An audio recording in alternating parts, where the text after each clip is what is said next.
Tough topics tackled with Munson and the Geezer on a Monday evening. Right, that Immigrant Association article then. Let's go to the Portugal news for that.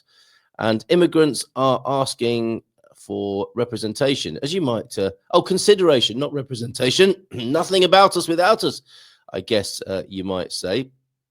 Right. Yeah, there's quite a lot bubbling behind the scenes here. I just need to download something as well that's just coming through. And I'll come back to this news article here about us immigrants. Here, that's what we were talking about with the Portugeeza last night, by the way. Okay, just downloading a bit of news coming in. Excellent. All right. Share that with you in just a moment. But first, yes, the immigrants asking for consideration in upcoming elections. I'll bring that onto the screen so we can have a look at that now. Thank you, Portugal News, for this. Very interesting. Paul Luckman, the publisher of the Portugal News, wrote a very forthright article about Donald Trump yesterday, saying he said he'd run it like a business, and he is running it like a business, and he said he's doing what he said he would do. That's in the Portugal News. I thought there'd be many more comments. Maybe there are.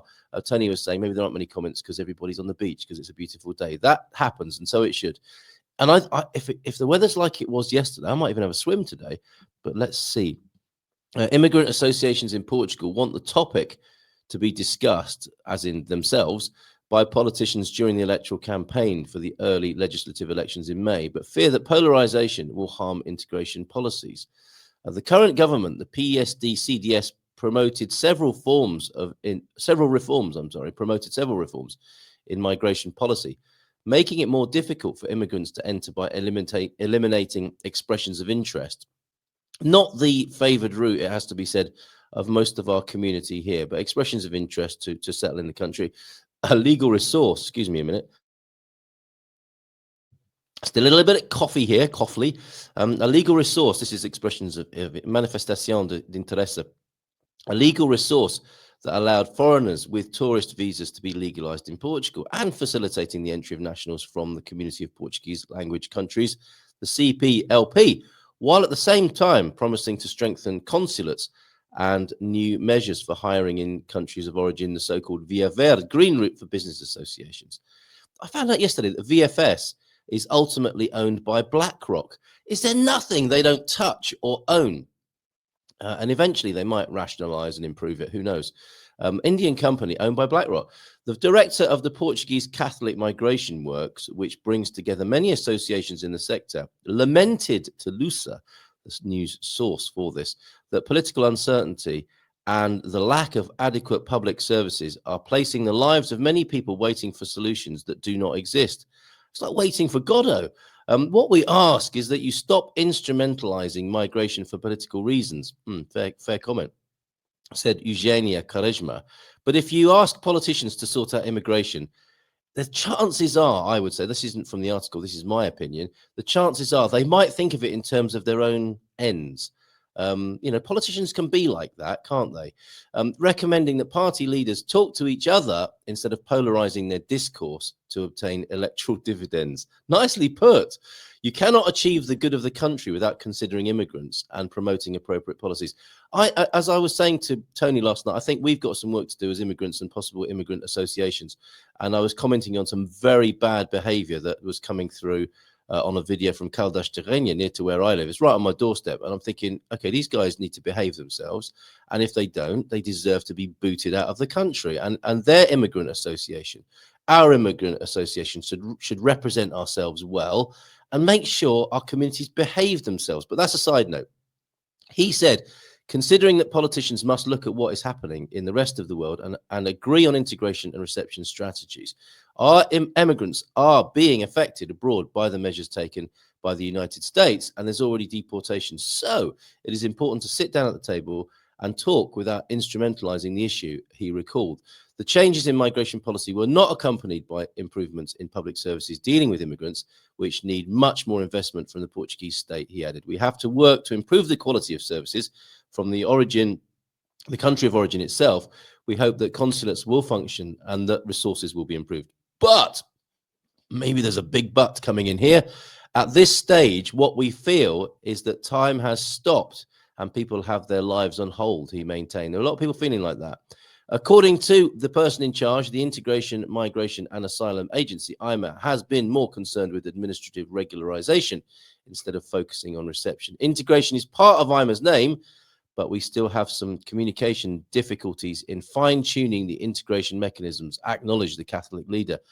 Timoteo Macedo, leader of the largest immigrant association in the country. I didn't know about this. Solidaridad Immigrant Solidarity, I'm going to say, for ease of reading, is very critical of this government's policy, which he considered a social disaster. Early elections are not desirable, but this is the reality, and we hope that immigration is not forgotten so that those elected respect the work of immigrants, something that has not happened. Quite direct here, Timoteo Macedo. According to the association leader, the end of expressions of interest and the focus on work search visas organized by companies are wrong solutions because they put immigrants in the hands of mafias and employers. These visas are sold on the black market by the mafias for more than 10,000 euros. My goodness, highlighted Macedo, also criticizing the priority given to CPLP citizens. They are dividing immigrants into good and bad immigrants, he accused, lamenting that xenophobia is growing and harming the integration of those who are here. I think it's fair to say you do want decent quality immigrants and you don't want to be importing problems into the country. But it's a fine balance to strike, it would appear. There are immigrants, finally then, the last paragraph, there are immigrants who feel insecure in their relationship with the state and want a clearer and easier law because people work and want to have security, he summarized. Absolutely.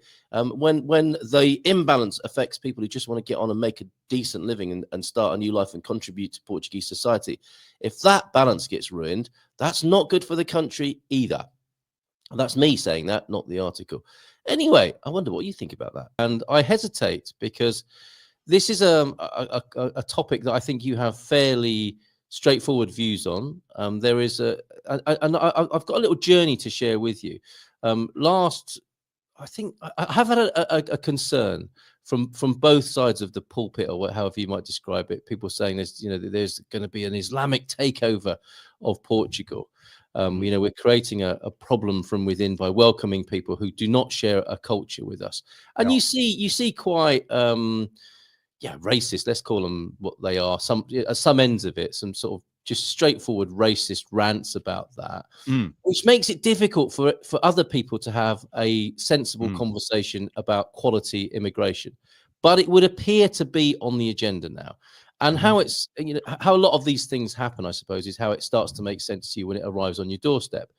Now, so I'm hearing a few different ththings that are concerning me. I saw a report of an elderly somebody connected with agriculture, 70-year-old guy got stabbed by an Asian assailant, I think a week or two ago in Óbidos. So it's on my doorstep, typical, in it, my backyard. So now I'm more bothered about it than I was before.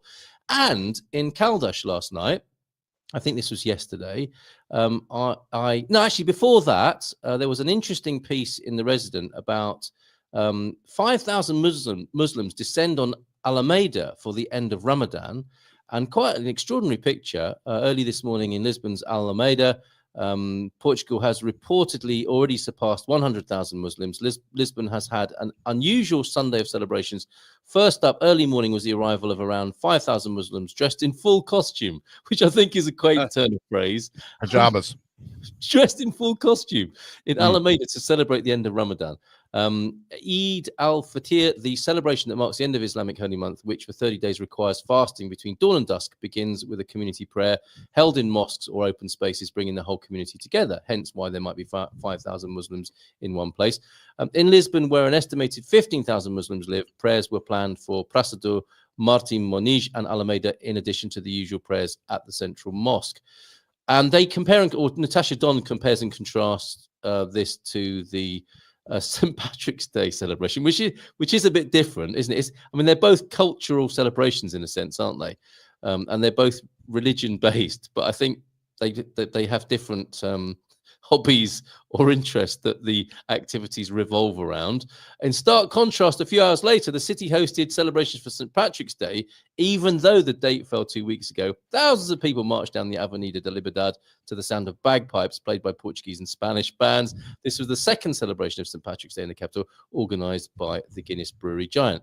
Now, I'll own this. Then on my doorstep yesterday, I see a social media post, and the poster describes, I think he's referring to a rather large Asian influx of young men in Caldas de Rainha, and this is what happened. Literally kicked off last night.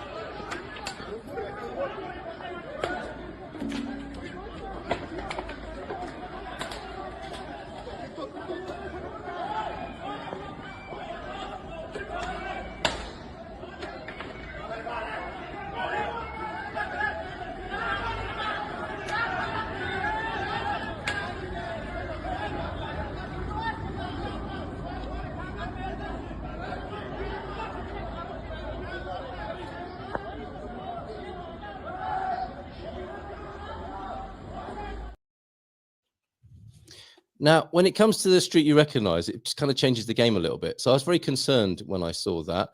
And it brought up for me I suppose, the ongoing debate of how it might be that there is an influx of people who don't share the same culture, who are quite a dominant presence in parts of cities where they find themselves. And that's a sort of outbreak of violence that I really don't want to see here, and that I hope there wasn't a copper to be seen there, and that might be because it was the last thing they were expecting in a provincial town in Portugal, and I hope that that's met with quite a severe pushback as a completely unacceptable behavior on our streets, in the same way that it would be if it was football fans, and in the same way as it should be if it was in Albufeira and it was a stag party of people behaving inappropriately and should get rounded up and dealt with by the police.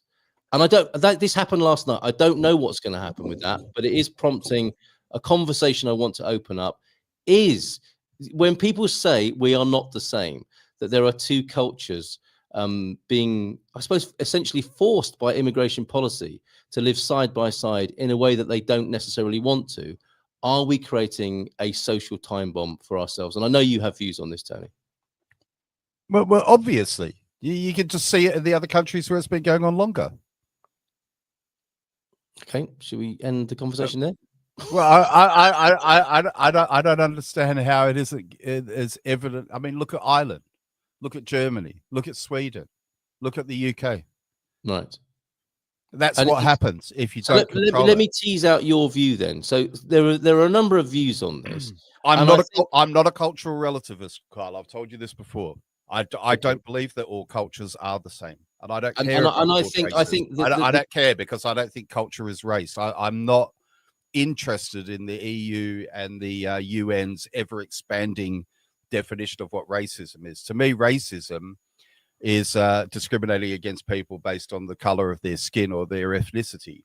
Right. I'm not buying including nationalities and culture and stuff like that, because everyone knows perfectly well that these things don't occur after a big influx of Japanese people. Yes, which is the point you made earlier on. I'll give you. There are no big influxes of Japanese people anywhere, are there? Well, this is the kind of argument people will say. Oh, you see these things because there's more of these people, and I say, well, okay, well, I know how to stop it. Is stop them all. Yeah. Like, for example, if British people kept on going to Hungary, just to pick a random country, and kept on getting drunk and causing trouble, and they said, right, we're going to ban Brits. That might annoy me if I wanted to go to Hungary, but I would understand it. Yeah. I could give you. Let me give you a counter version to see if you can think this through. See if you can think this through. Right. When I lived in Hong Kong, I quite often had teachers say to me, right now, Hong Kong's got one of the, even though it's a bit of a hothouse when it comes to education, it's got one of the highest rated education systems in the world for like going to university and getting good grades, everything like that, right? Yeah. And sometimes my teacher colleagues will ask me, oh, don't you want your children to go to school in England? And I'm like, what are you talking about? Because in my head, I'm imagining like Totteridge Primary School and Micklefield comp, you know what I mean? That's what I'm imagining. Yes, I'm thinking primers. Yes. But what occurred to me was because Hong Kong does have strict immigration laws. Okay, it's very, very difficult to become an asylum seeker in Hong Kong. Not impossible. Yeah. But if you enter illegally, you're out. You're banged up. They have a jail. If you come in illegally, you go to they have a jail for illegal immigrants. Then you can wait there and while you apply for asylum. Yeah. It's a jail. It's a jail, and I know it's there because a holiday camp. It was quite near. It was quite near where. Well, I understand that it's not as rough as some of the prisons in Hong Kong, which apparently are very, very hard.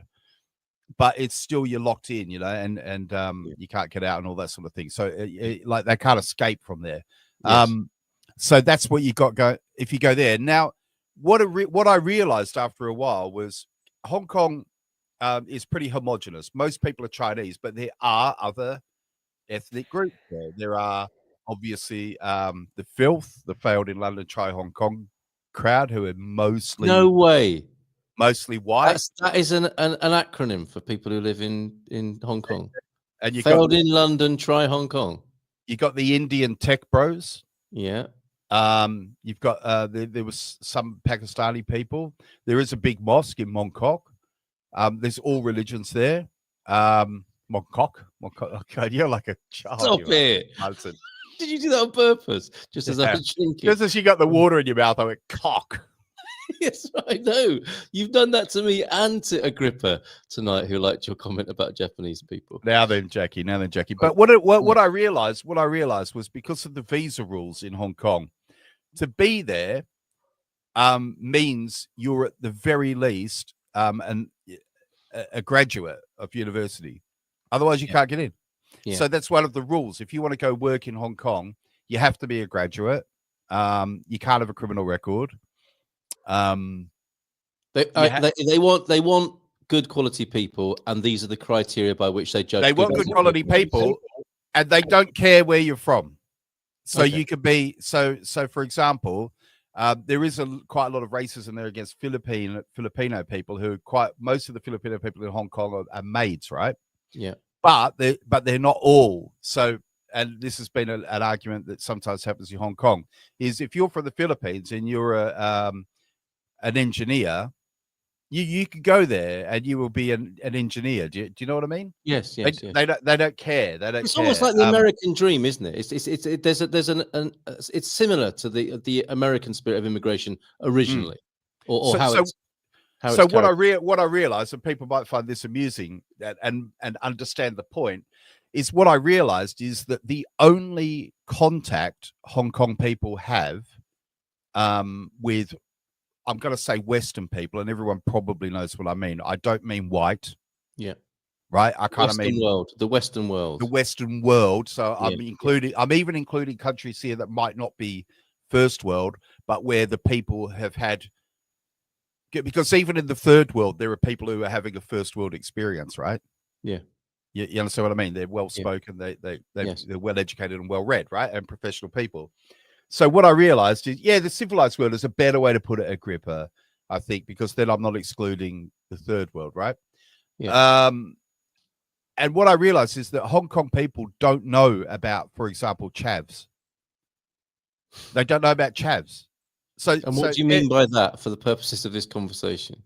Well, in England, a chav is like he's this kind of kid. He's probably unemployed. They wear like a uniform of Adidas, and I'll just check myself because I usually an athlete. I wear a bit of Adidas. You're describing an athlete at the moment, so you might. Yeah, that's the problem. They dress in kind of athletic clothes, but they drink, smoke, do drugs.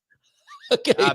Yeah, but a UK, like, not when you say gangster, don't imagine professional. This is the kind of person that'll like nick your phone. The sort of person that Hong Kong doesn't want. Should we say that? But what I mean is, so when when my colleagues were saying, why don't you go to take to school in England, for example, they're just assuming because all they meet. I tell you who they meet is middle class. That's all they meet. They just meet middle class British people. Like me. Well, because of their immigration policy, they would.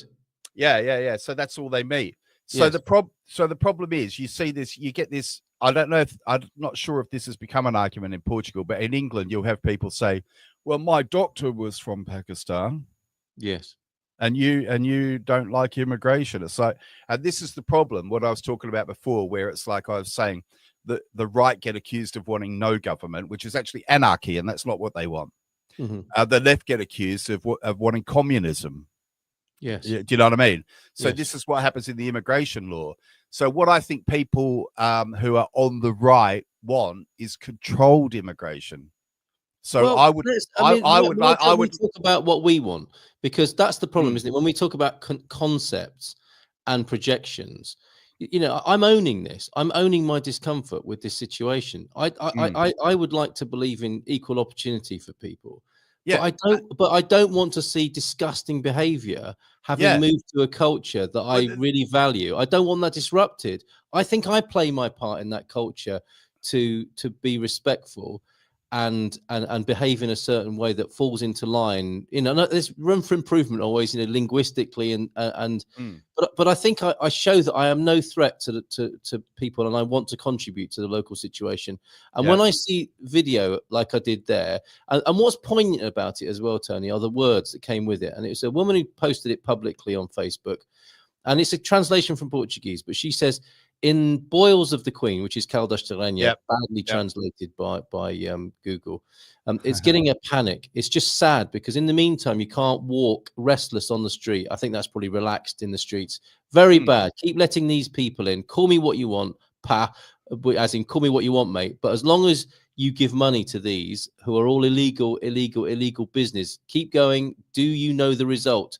They come more and more to the point that meanwhile they are dominating everything, hurting all the revolting people at the feet of our Queen Leonor. Shameful. Now, that is at the foot of a monument. And I love how Portuguese people, you know, there's a cultural reference there.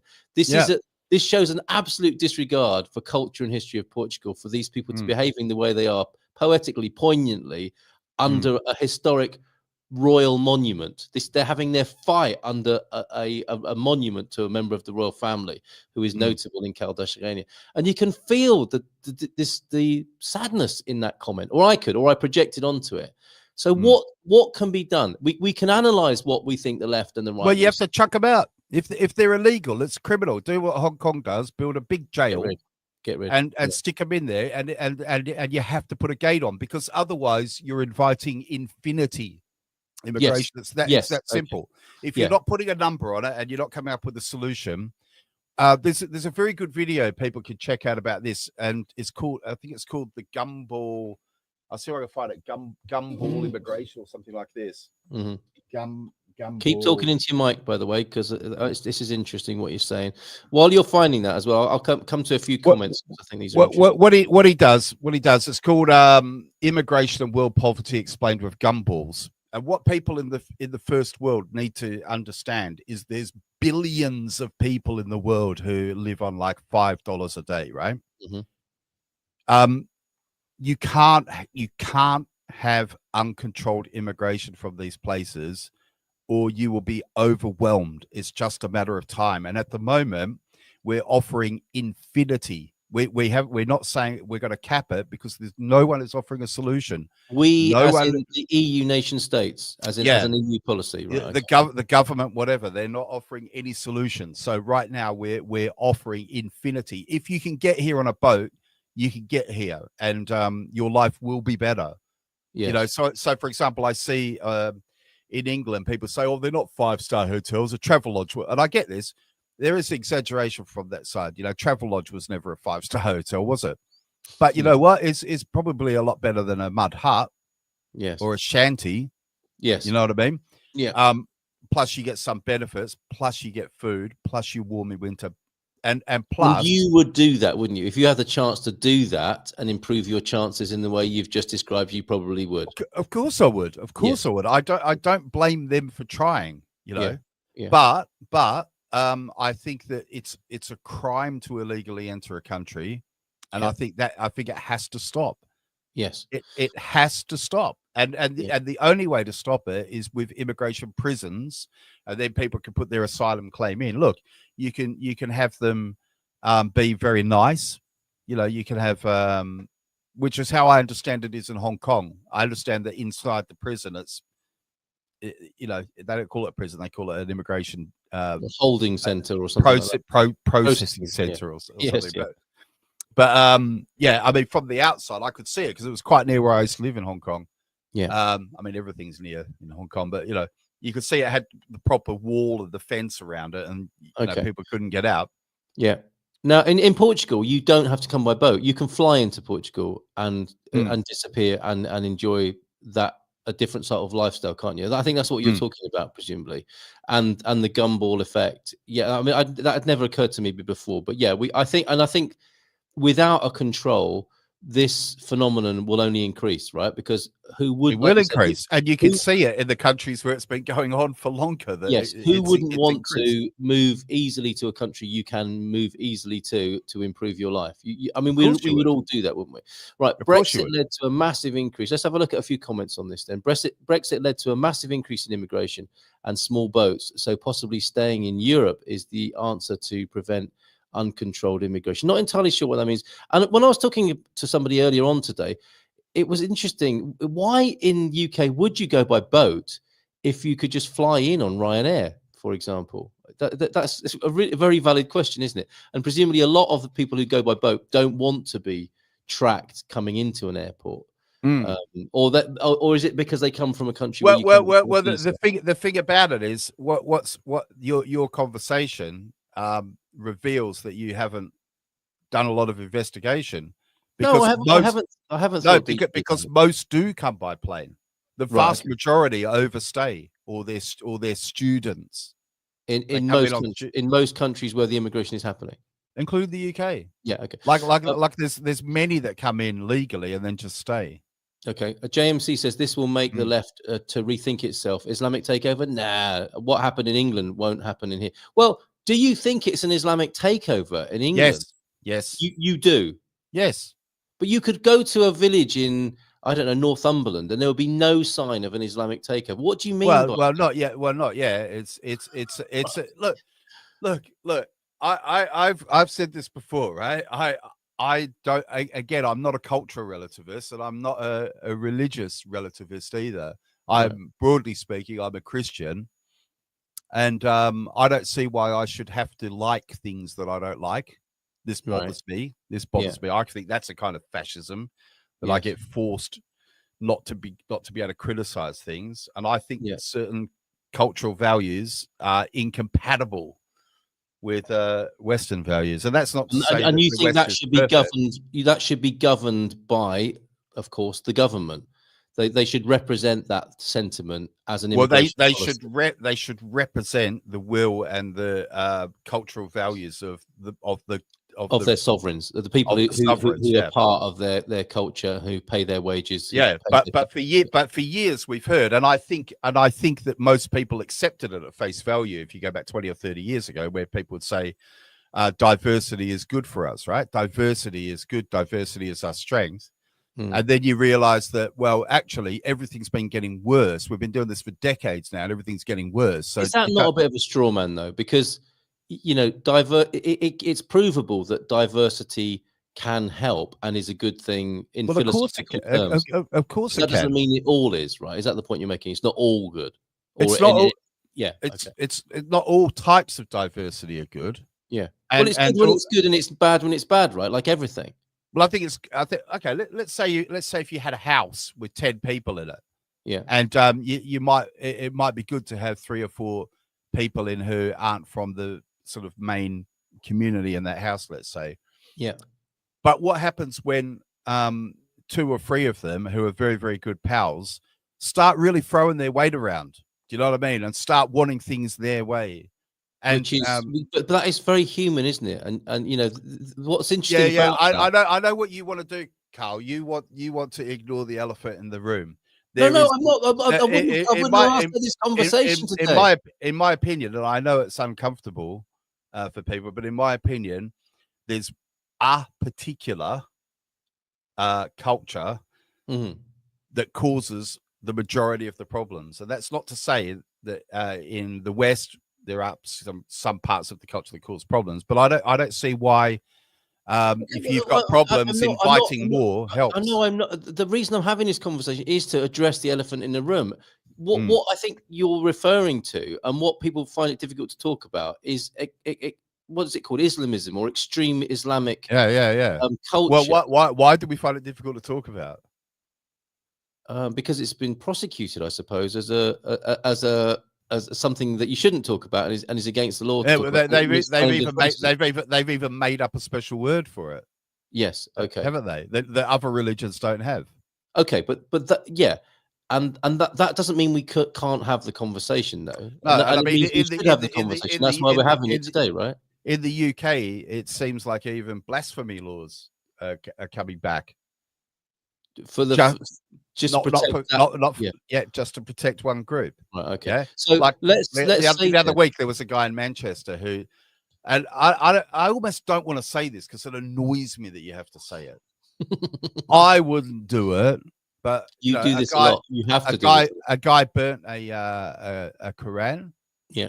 On the street, and it was his Quran, and the police nicked him instead of the person that tried to stab him. They did end up. Sorry, it wasn't that. No, because there was two incidents. One was in Manchester, one was in London. The one in London, a guy from one of the embassies ran out with a carving knife from the kitchen and tried to stab the guy. Right. You know what I mean? Yes. That sounds like a classic GB News or Daily Mail story, doesn't it? It's perfectly positioned for maximum terror. Of course it is, but it's also a real thing that happened. Yes, yeah, fair enough. And there's a context to that, isn't there? You know, in the world I want to live in, I don't think burning a Quran is a really I'm not having it. I'm not having it. I'm not having it.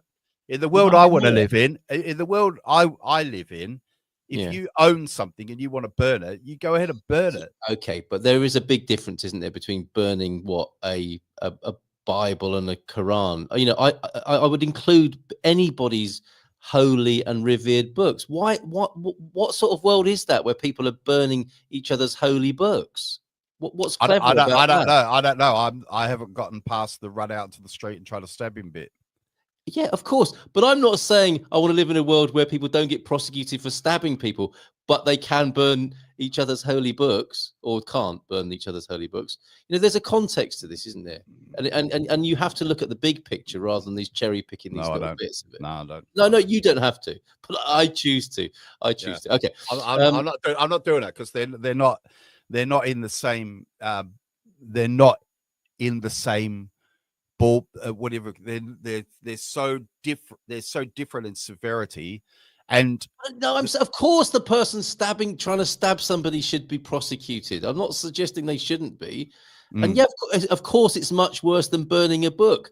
But I did say, in an ideal world, I don't see the cleverness of burning other people's holy books. I just, especially when it's about making a point, you've got to a pretty pass, as it were, haven't you? When you need to make the point of burning someone's book such that you might get stabbed to make a political point. You're already a long way down a slippery slope if that's what we've got to. And if that is where we've got to, it's terrible. It's awful. I agree with you. Yeah, it is. But we are there.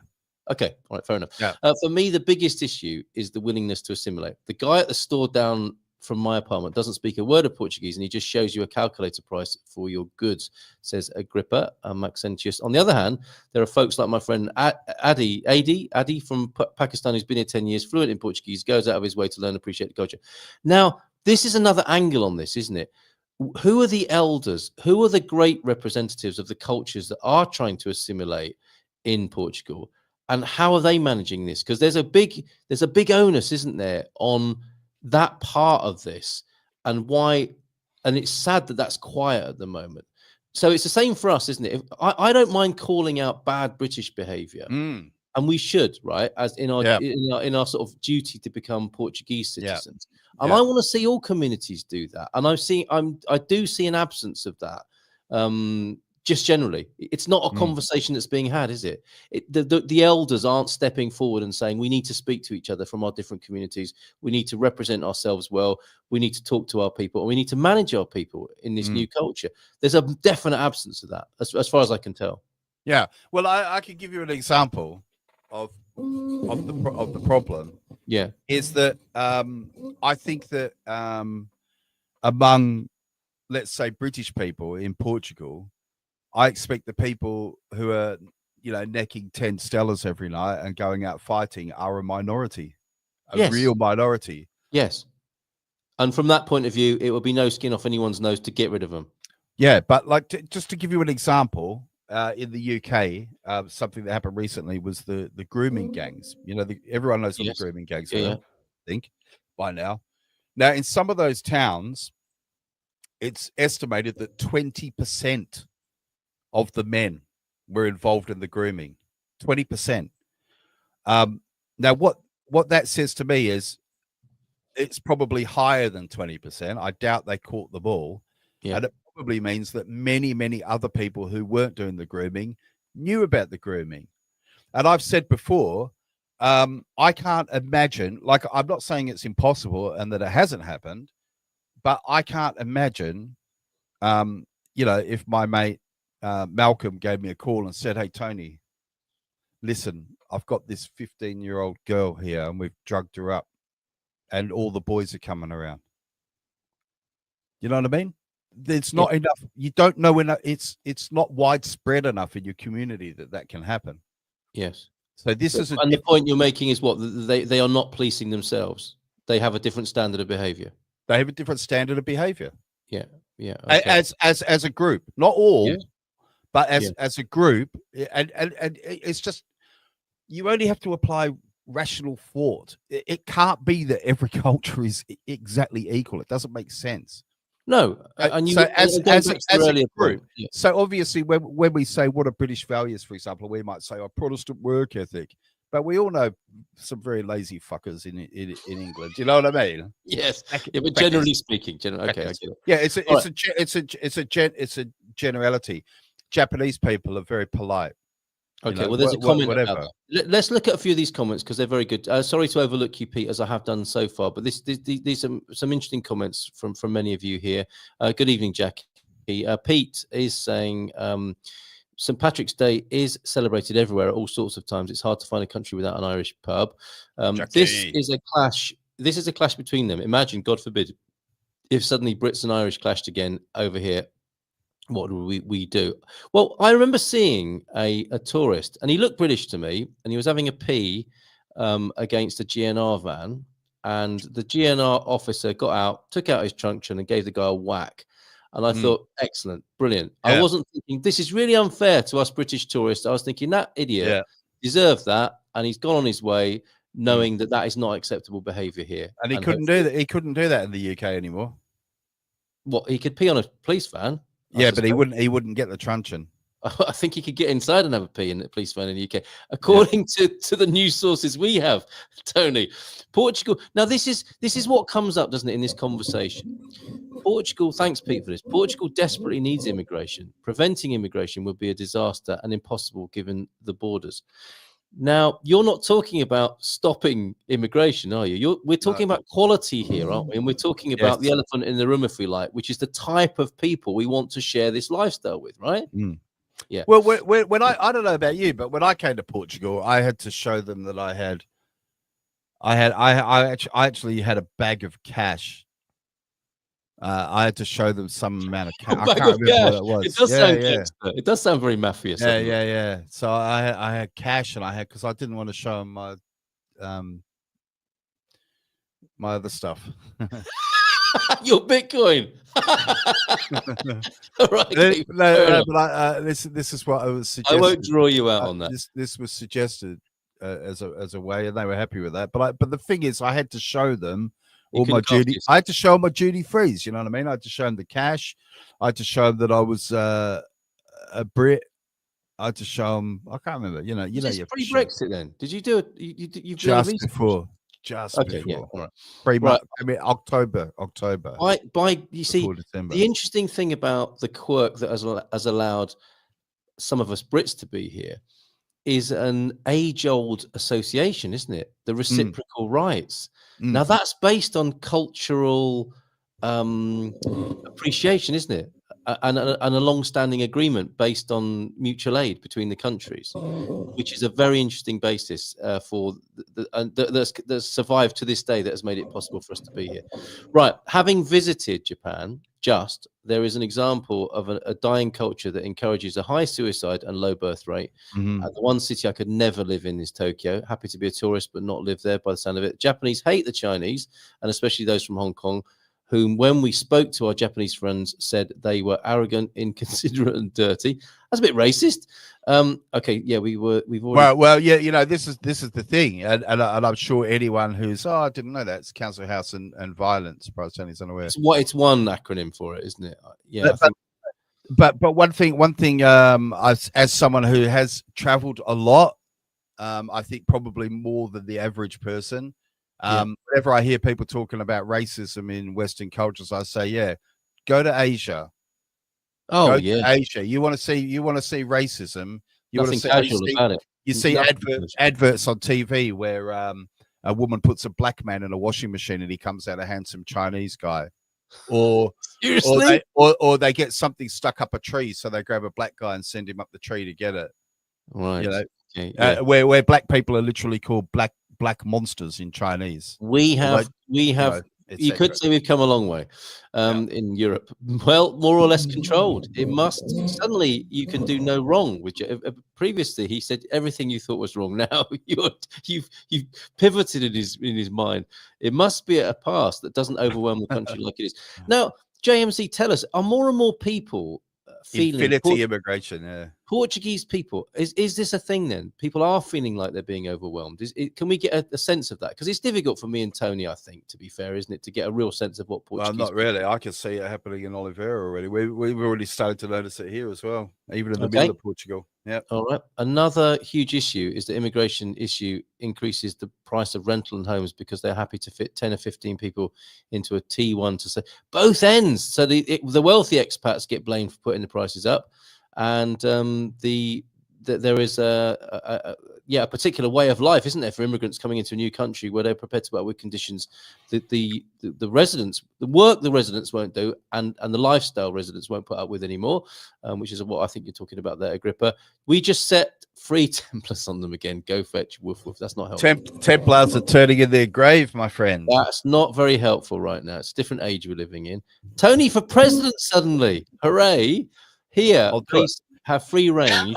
You see, this is what I'm hoping for in Caldas de Rainha. When they see that video, I do want the police of Caldas de Rainha to tool up, get their GNR riot gear on, and push back and show the people who behave like that. This is not welcome in this city. Can I share a little anecdote? It's something I'm not proud of, but it's. I think I know the one you're going to share. Yes. Is it about the police? Yes, it is. Yeah. Well, this is what happened. I was quite young, and I was in Sydney, and I was the city, not the person. Yeah. Well, yeah, that would be a better memory. It was in the same night. That would be a better memory. Yeah, but I'm ashamed to say I was very, very drunk, and I was trying to get a taxi, and I was in the middle of the road, and I got to a point where I was so annoyed that they wouldn't stop for me. And when I look back, I wouldn't have stopped for me. I was in a right state, and I started kicking the taxis. I started kicking them, trying to get them to stop. And then suddenly I heard a little siren. I looked up, and it was like a kind of a Jeep with a box on the back, police car, you know. And they got out and just grabbed me, opened the back, and just chucked me in. Yeah, chucked me in. They took me to kind of the outskirts of the CBD. Outskirts of the CBD, opened the door, pulled me out, gave me a bit of a kicking. Yeah, gave me a bit of a kicking, and then told me to fuck off and don't let us see you in the CBD again tonight. How about that? Now, the funny thing about it is, all my life I've remembered that, and I thought, now imagine what kind of trajectory my life could be on if I'd have been arrested for maliciously damaging taxis. Yeah, or if you got your way through inappropriate behavior. Well, to be fair, I have got my inappropriate behavior a few times, but having having the criminal record, do you know what I mean? Yeah. So on balance, because I've had quite a lot of jobs through the years where I might not have been able to have. Yeah, right. But that little bit of summary justice there, old school, did you the world a good and did the world some good. Yeah, and I felt bad about it. Like the next day, I remembered it. I mean, and I felt bad about what I'd done. I felt embarrassed. You know what I mean? And I felt like that. I felt like I deserved it. Yeah, yeah. You know. Okay, yeah, fair enough, and that's a great story to share. I think that's educational, illuminating, and valuable, and perhaps a reminder of old policing styles that are quite helpful. And it's good to know, JMC, that you think the police here have free range for the advanced behavior corrective measures that I hope those gentlemen, and I use the term loosely, will have meted out upon them. Any other wrongdoers who challenge this beautiful culture, which we're great fans of, quite frankly. The issue now, then, I think there's a consensus, isn't there? It's like the awkward conversation is, yeah, we're not saying people shouldn't come. We're not saying everyone should be kicked out. It's like, can we have a quality conversation here, or a conversation about quality of people and anyone challenging the delicate and beautiful status quo that we've come to appreciate here. The issue is now how it is controlled, and the fact that anyone listening could be detained on visiting the US if unfavorable comments are made of the current leadership. Do you believe that, Tony? Or is that leftist propaganda?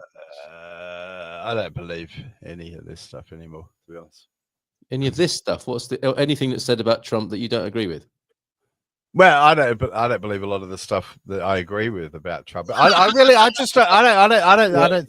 think it's so much nonsense, to be honest, on all sides. You know what I mean? Without a doubt. And the difference is, mate, here's the thing, right? The thing that happened in Caldas Terreña really affects my life.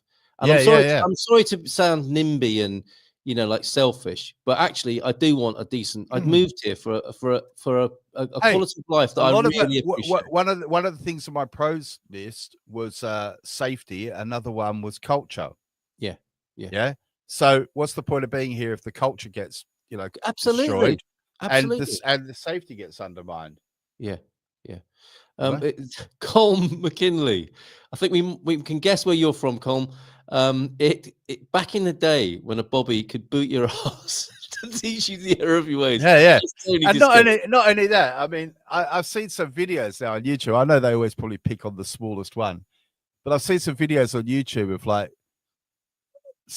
the police officers now, they're quite often tiny, you know what I mean? Whereas when I was a kid, and I've noticed that in Portugal, all the GNRs seem to be big guys. You know what I mean? Yeah, they're proud of themselves, aren't they? They're proud of that they can dish it out. And they should be. They because otherwise they're not really a threat. And also, if you're a vulnerable person, you want to feel like you don't want like a 5 foot. No disrespect to 5 foot men, okay, but you don't want a 5 foot guy or 5 foot woman for that matter as a police officer, do you? It doesn't make any sense. I think it should start a bit awkward. And my experience of the GNR is it does start awkward, and that's good. And then if you reciprocate in a respectful way, it often ends well.